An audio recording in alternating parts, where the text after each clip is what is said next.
Om Asato Ma Satgamaya Tamaso Ma Jyotirgamaya Mrityurma Amritam Gamaya. Om Shanti Shanti Shanti. Welcome, dear devotees. Today, the point of discussion is our very simple, single-fold. Who is this I? There was a very interesting discussion was going on in Harvard, and there's one Philippine student was asking Swami Sarvapriyananda. Swami Sarvapriyananda is the head of the Vedanta ashram, which was started by Swami Vivekananda in 1895 is in Boston, near Harvard, near New York, in New York, in Manhattan. Now, this Philippine student told Swami Sarvapriyananda that I do not like your Advaita Vedanta theory. As you know, the Sarvapriyananda is of the Ramakrishna order, is the disciples of Paramahansa Ramakrishna, Swami Vivekananda, and a staunch follower, is also a Harvard qualified fellow. Now, he said, I do not like Advaita Vedanta because in Advaita Vedanta, it says everybody is one, everybody is same. How can it be? How can Mother Teresa and Hitler be the same? So Sarvapriyananda answered it beautifully. So I thought I must share with you that while understanding, studying, and listening to all these important factors, you need to apply it in your mind. And as we get from there into who am I, will be of great point of interest for today evening. So Swami Sarvapriyananda said, Advaita Vedanta does not say that Mother Teresa and Hitler is same. And Sarvapriyananda goes on to say, and if you look at it deeply, tell me, what was the difference between when Mother Teresa was a baby 2-year-old and so was Hitler at 2 years of age? Were they different? They were not. And subsequently, their life, the way they have developed themselves, automatically has created their adult life. And then Sarvapriyananda goes on to say that think of it, both of them are deep sleep, where mind, you've gone beyond the mind, beyond the thoughts, totally in deep sleep. There is nothing, no awareness except consciousness saying that you had a wonderful sleep when you wake up. In deep sleep, is Mother Teresa different than Hitler? They're the same, isn't it? In unconscious state, both of them are same. This is my reflection. In deep coma, both of them are same. Consciousness is there, but the mind is inoperative. It is the mind which has created the Hitler different from Mother Teresa, and Mother Teresa a different higher level. So this is what it means in Vedanta, that it is your day-to-day work activity which creates. So remember, who are we? We are a mind and a body that we all know, which has got a name, which has got a function, which has got a gender. But Advaita Vedanta says that is not who you are. So recollect from Mandakya Upanishad. It goes on to say that we all have doubts about theistic religion. God is up there. Why is the doubt? Because everybody says, if God is there, why can't I see God? Show it to me. Like Swami Vivekananda asked Paramahansa Ramakrishna. And Ramakrishna went ahead and said, what? I can see God better than I see you. What does that mean? Better than I see you. Because what I see, it reminds me of taking you back to 2022, the three Nobel laureates, Alan Aspect, Anton Zeilinger, and these are the three scientists went ahead and discovered that this world is not real. So what is happening is now what you're seeing apparently with your five senses, etc., this is not real. This body, this name, this form, the function, it appears to be real. Closest analogy are manifold. Let's say you in a deep sleep, in dreaming, you're experiencing the awakened state like right now, unless my words are putting you to sleep. It is very infectious. Listening to Vedanta, people go to sleep. Very calming effect.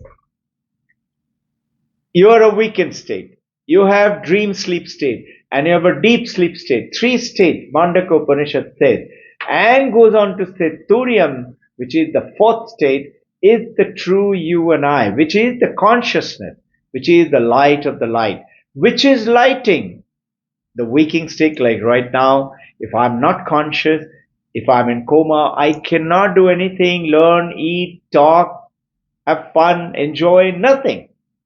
No?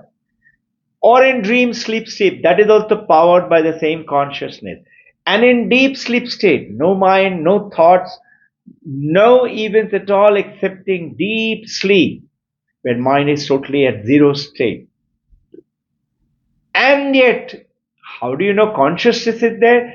It is only consciousness which is there in the deep sleep state. And how do you know? Because when you wake up, you say, I had a wonderful sleep. Now this confusion comes in. Mind body is powered by the consciousness, and mind body is through the five senses, which means the brain powering the senses. Brain is receiving the power from the mind, and mind is receiving the power from the consciousness. It's like the mind is like a moon receiving the power from the sun to light up the earth at night on a full moon night. So mind is lighting up the brain, brain is lighting up the senses, a close simile.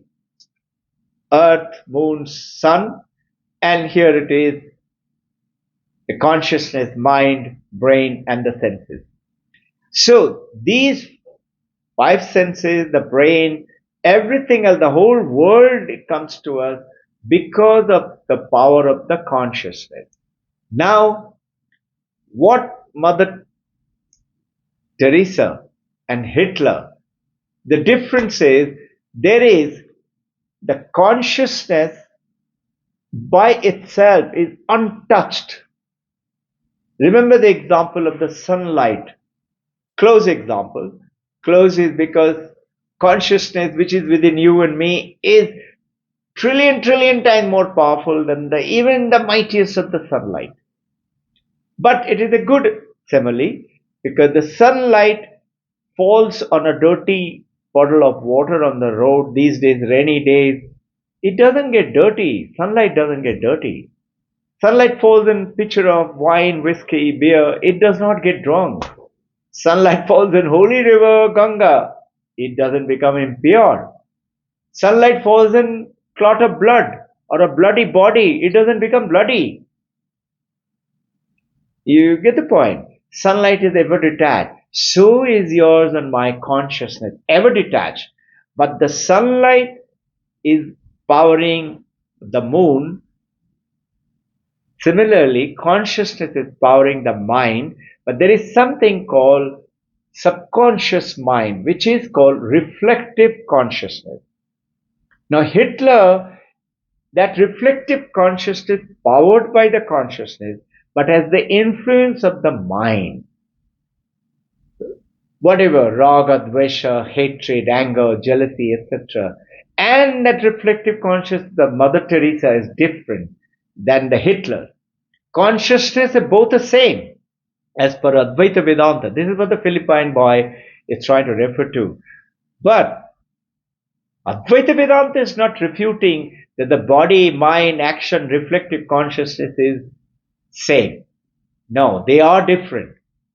Body is different, gender is different, mind is different, name is different. All of it are different body, mind, name, form. But understanding it is something very quickly will take you across. that when we talk as who is this I, and when I say I am that I, which is reflective consciousness, which is Robbin Ghosh, which is a name, form, function, my work, my knowledge, my skill, my etc. And so is yours, which is different because it is influenced by the mind, powered by tiny bit of consciousness. But the consciousness of you, me, and the whole universe is only one. Ekam Sat, which is Advaita Vedanta says, there is only one exists. So when Paramahamsa Ramakrishna says to Hari Maharaj, Turiya Maharaj, that I can't eat anything, my throat is choked up because of the cancer, ball of muscles over there, terrible pain. He's talking about the reflective consciousness. So when an enlightened master is talking about I, there are two eyes. And there is a third eye. Third eye, when you and I talked about I, which is this name, body, form, function, clothes, gender, my likes, dislikes, my backache, my headache, etc. When Paramahamsa Ramakrishna says I, he talks about which is paining, throat is paining, I can't eat, is reflective consciousness. And when Turiya Maharaj says, but Master, but Thakur, you are looking, you are in bliss, you are in joy, happiness, there is no sign of pain in your face. And Paramahamsa Ramakrishna says, rascal has caught me in Bengali, Shala Dhore Peleche. Which is that I now? Paramahamsa Ramakrishna aligned with the consciousness, which is Brahman. He knows I am that consciousness. That is I. The enlightened master's I has got two I. One is pure consciousness, Brahman, and one is reflective consciousness. And yours and mine is powered by the consciousness, reflective consciousness, but we mainly operate with the body, with the food, with the hunger, with the mind, with the likes and dislikes, and recollection, limited memory, limited ego, and limited what? Intellect and feelings. This is how we operate. So our journey today is to understand that there are three eyes, and our journey is to go to that eye all the time throughout the day and night. And why is it difficult to meditate on it? So there was a beautiful statement in Advaita Vedanta, which is quoted by Swami Pranavananda in his book, The Sermon on the Mount, where Jesus Christ went in to give sermon to 12 of his choicest disciples. And he goes on to say, there are 10 sermons, I'll just quote you one, that blessed are the pure in heart, for they shall see God. So what is purity in heart? When I say, if wonderful, I can see God, that means, but how do I know I'm pure in heart? And second is, how do I get purity in my heart? So that I, when it is aligned and just knows, you and I have to just know it. How? Just like imagine, you're walking into your house through a little jungle track or a road, and you suddenly see a snake is coiled up lying there. And your family, wife, children say, snake, snake, snake. And you're a brave, courageous person. So you say, wait. You switch on your light from the mobile and say, no, it's just a coiled up wire or rope or something like that. Looks like snake. So you're the consciousness, but you know that you're the consciousness. It looks like reflective consciousness and induced by the flavor and the taste of the mind and intellect and memory. What are we doing? We are remembering all the bad things, sad thing, and feeling terrible at the present. Our present is the God's present, is the nature's present, isn't it? We are supposed to enjoy, have a smile in our face. How? Knowing I am that Brahman. Just know it. So when Paramahamsa Ramakrishna knows I am the Brahman, but when Turiya Maharaj says, how are you? He says, he can't eat. is operating with two eye. One eye is for the people. Inside heart of heart, he knows I am the pure Brahman, I am the Ishvara. Aham Brahmasmi, main hi Brahma hu. What is Jesus Christ saying?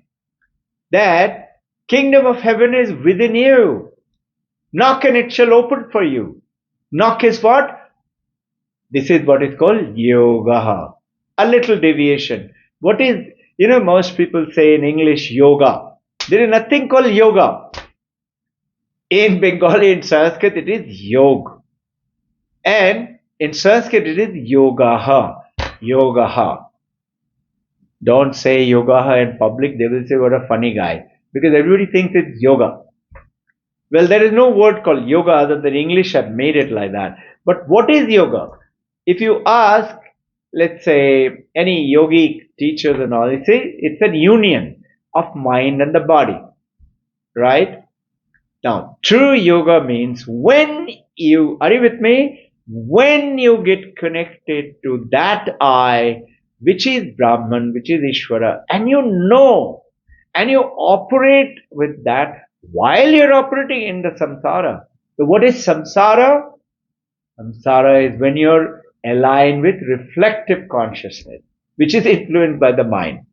But you have another I, which you get connected when you're into deep meditation or when you sit somewhere and you're very peaceful, very calm, when you're pure in heart. Question will come, as I said a little while ago, how do I know I'm pure in heart? Swami Pranavananda is answering in Sermon on the Mount, that book, as per Vedanta. That book's name, Sermon on the Mount as per Vedanta. He says, you sit still for meditation for just 2 minutes and say, I will think of nothing but that flame of the candle, lamp. Or I will think of nothing else but Divine Mother, Kali, or Krishna, Shiva, any name, one name. And if within 20-30 seconds other thoughts keep coming to your mind, know that your heart is impure, your mind is impure. And if you complete the 2 minutes, know you're very close to God. If you just practice. So, yoga is saying, how do you purify that impure mind like yours and mine? Through their yoga also means, one is to process, is to practice every day. That means yoga. Yoga abhyasa, sadhana. Every day, specific time, specific place, called repetition, repetition, repetition. When you do that, you are purifying, purifying, purifying. How do you do that? Very simple example Vedanta talks about. Many, let's say, a wild elephant. If Mahut, a man, tries to ride it, the wild elephant will throw him off, trample him, because the elephant is too powerful. Same thing. You listen to some talk and our discussion, and you listen and you say, I'm going to get up in the morning, Brahma Muhurta 3:34,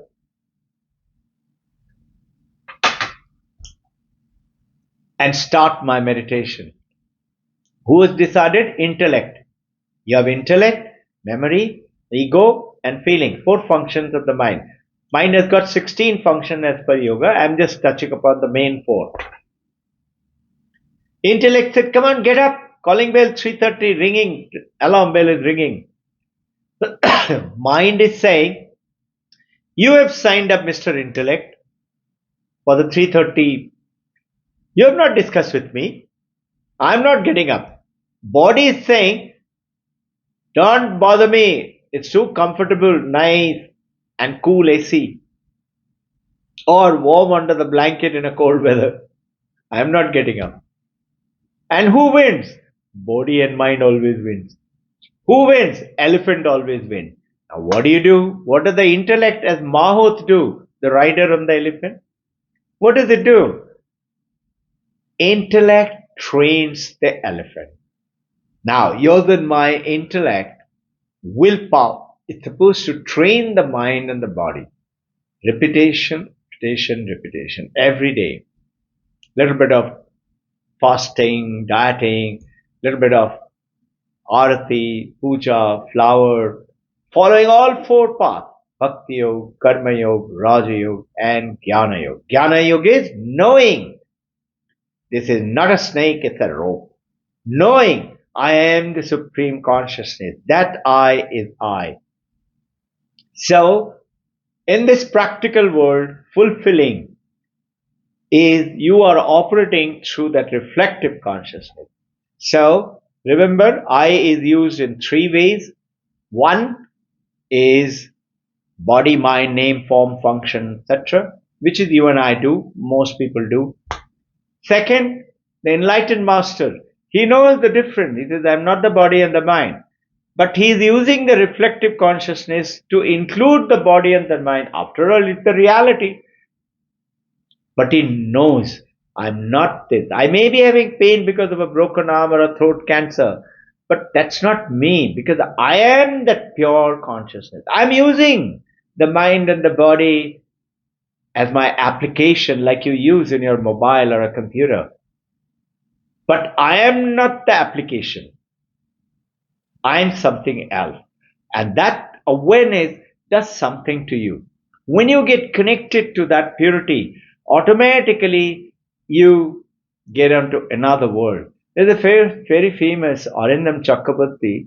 He had a discussion in Oxford. He's an Oxford philosopher. His name is Gilbert Ryle. And Gilbert Ryle, in his very caustic remarks, says nothing buttery. Nothing buttery meaning nothing but the pure consciousness. All this mind and body. And David Chalmers, Australian philosopher, head of the mind-brain consciousness of NYU, New York University, Manhattan, he's written a beautiful book called Hard Facts of Consciousness. Same point he's coming upon or touching. Just sharing with you.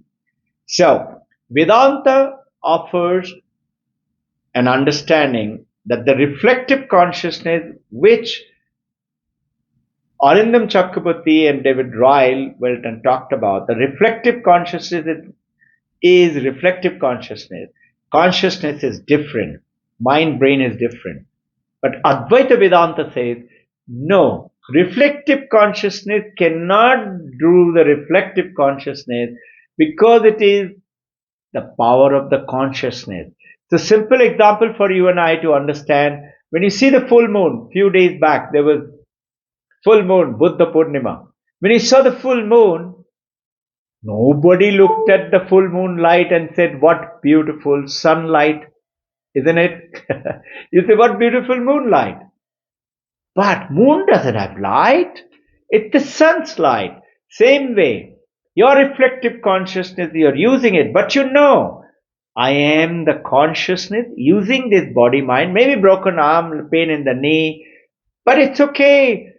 And automatically what happens? It starts to reduce the discomfort, maybe even heal, because you have the power of that consciousness which is within you. You get aligned to it and ask, seek that I am the pure consciousness and I empower the reflective consciousness, the mind, the brain, the senses, and everything in the universe. I receive it through my senses and the brain to my mind, but I am the one power. And if consciousness is not there, Brahman, Ishvara is not there in our body, you and I are dead. So that's how powerful it is. Now, understanding just as tongue doesn't feel happiness when you eat the Golgappa or Kentucky Fried Chicken. Tongue tastes it. It goes into the mouth. Mouth sends the senses to the mind, through the brain.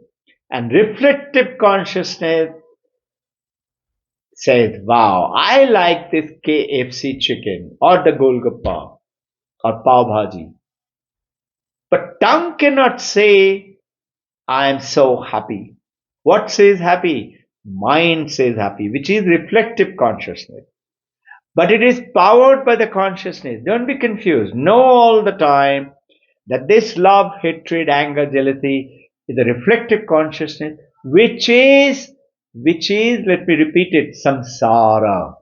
Samsara is the moment you put a name, Robbin Ghosh, or any name.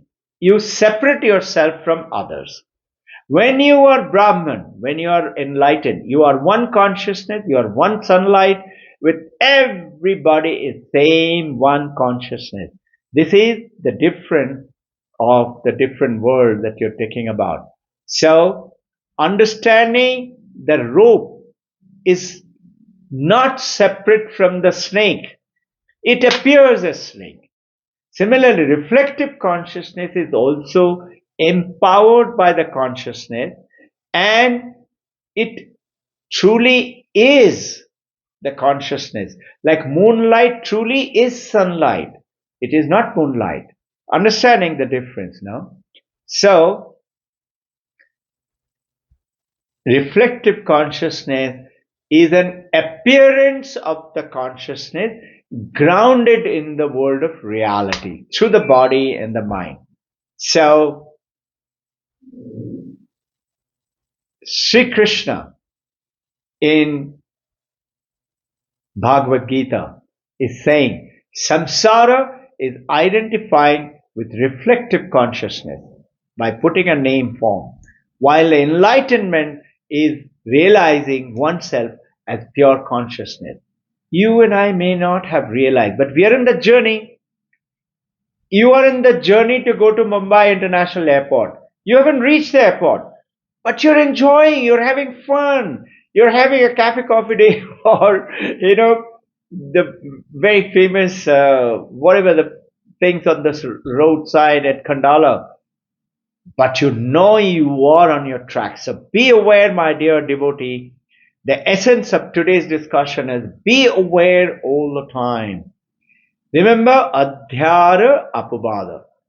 Hypnotization, dehypnotization. Last Sunday we talked about. That is what?